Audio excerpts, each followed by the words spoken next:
Hi everyone, welcome back to Cooking with Vina. Today I'm going to be sharing with you my recipe for pho ap chảo, which is a Vietnamese pan-fried rice noodle dish that features crispy pan-fried rice noodles with a beef stir-fry with vegetables. And you could really use any protein or any vegetables for this dish, and so it's perfect for fridge cleanouts. I hope you enjoy it.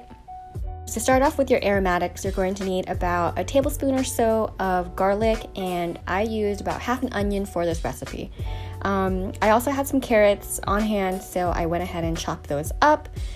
Now onto your protein. Again, you can really use any protein here. I'm using some beef that I marinated with about a tablespoon of fish sauce, a sprinkle of mushroom seasoning, and some freshly cracked black pepper. Now for your rice noodles, I'm using about half of a package of rice noodles. Again, these rice noodles you can find at any Asian grocery store nowadays, and half a bag yields about 2 servings. Now for the vegetables, again, you can really use any vegetable you have for this dish, whatever's in your fridge. I'm using zucchini and some broccoli that I chopped up here. Now for the delicious sauce that's going to bind all of these ingredients together, you're going to need oyster sauce and some soy sauce. I'm using low sodium soy sauce here, but feel free to use regular soy sauce, and I'll talk more about that later. Then you're going to need dark soy sauce. Now if you don't have this, because it's pretty hard to find, just substitute for additional soy sauce. Now to thicken your sauce, you're going to need some cornstarch and water, and for the seasoning of the sauce, you're going to need some sugar and some black pepper as well. To make the slurry to thicken the sauce, go ahead and add 2 tablespoons of cornstarch with 8 tablespoons of water and mix that up really well. Then just set that mixture aside to use later.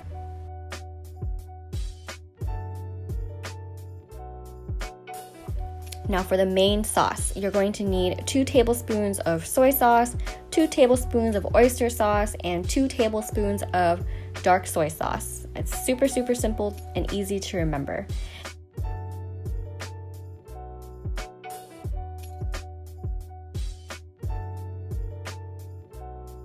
Now to season that, you're going to need 1 tablespoon of sugar as well as freshly cracked black pepper.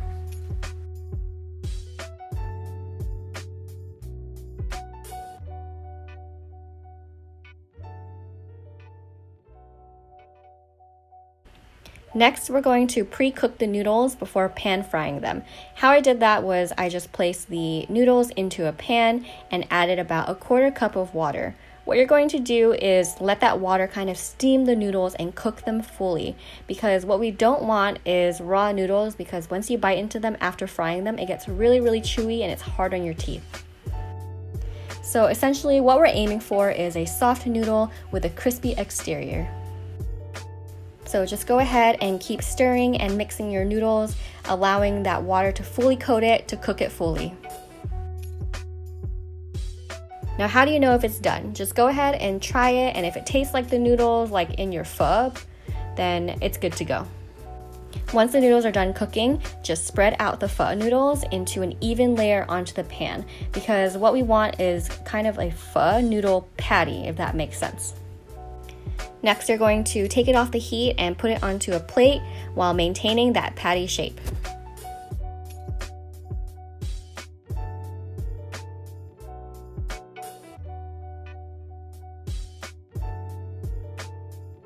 Now to fry your noodles, go ahead and add a thin layer of canola or vegetable oil onto your pan and heat that up until you notice some bubbles coming off of a chopstick when you place it into the oil. That's how you know the oil is hot enough. Then just place back on your noodles into the hot pan and let that crisp up. The heat that I have the pan on is about a medium heat, but be sure to keep an eye on this because everyone's stove is different and you don't want to burn your noodles. And what you're looking for is a nice crispy brown layer at the bottom of those noodles. Now if you want your rice noodles super crispy on both sides, go ahead and flip that and do the same thing. But if you want a little bit of softness to your noodles in order to absorb all of that sauce, just leave it as it is and set it aside after turning down the heat and put it on a plate. To preserve the beautiful bright green color of your vegetables, we're going to be blanching them. So in a pot of boiling water, go ahead and cook your vegetables For zucchini, I cook them for about a minute. For the broccoli, I only did them for 30 seconds because they cook super, super fast. And for the carrots, I blanched them for about a minute. And after blanching them in the hot water, what you're going to do is put them into ice cold water. And what I do is I prepared a bath right next to my stove to put those in. Now, when you put the vegetables in the ice cold water, what it does is that it stops the cooking process of the vegetables, and so therefore you maintain that bright green color. Taking the extra time to do this also ensures that your vegetables don't become overcooked when you stir fry them with your protein later on. Now, after you finish blanching all of your vegetables, go ahead and strain them to remove all of the excess water. Then let's set those vegetables aside and start the stir fry.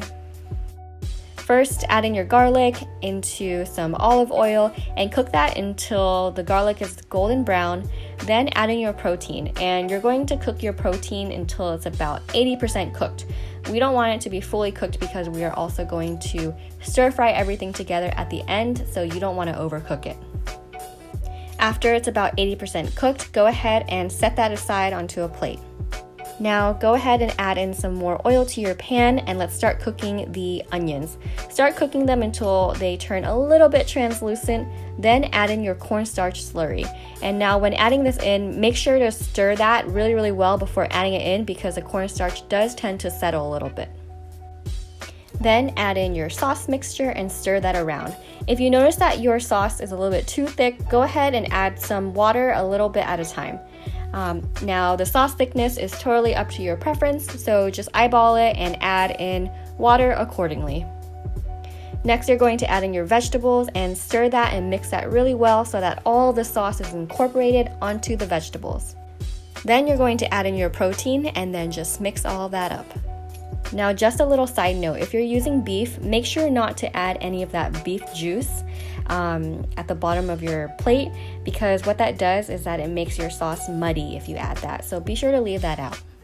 Now, because I use low sodium soy sauce, I noticed that my stir fry needed a little bit more saltiness, so I'm adding some Maggi seasoning.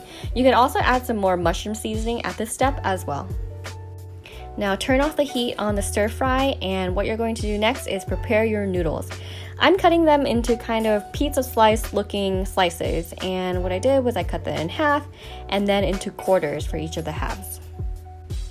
Then just scoop out your stir fry mixture on top of those slices of rice noodles and garnish it with a little bit of cilantro, and then it's all done. I hope you enjoy this recipe for pho of jiao. It's one of my ultimate favorite fridge clean out dishes, and it's super easy to make and delicious. I hope you all enjoy it.